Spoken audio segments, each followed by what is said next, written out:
فإذا جاءتهم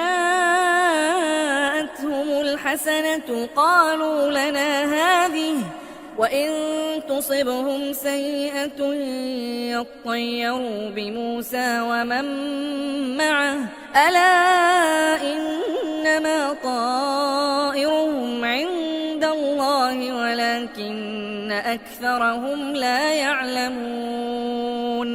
وقالوا مهما تأتنا به من آية لتسحرنا بها فما نحن لك بمؤمنين.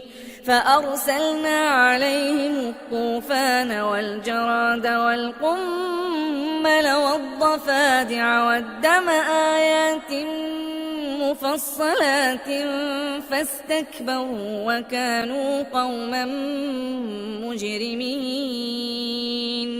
ولما وقع عليهم الرجز قالوا يا موسى ادع لنا ربك بما عهد عندك لئن كشفت عنا الرجز لنؤمنن لك ولنرسلن معك بني إسرائيل.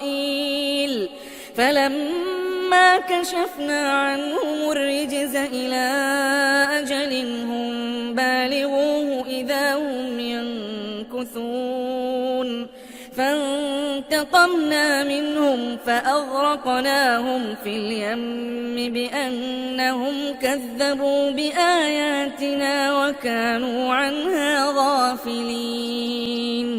وأورثنا القوم الذين كانوا يستضعفون مشارق الأرض ومغاربها التي باركنا فيها وتمت كلمة ربك الحسنى على بني إسرائيل بما صبروا ودمرنا ما كان يصنع فرعون وقومه وما كانوا يعرشون.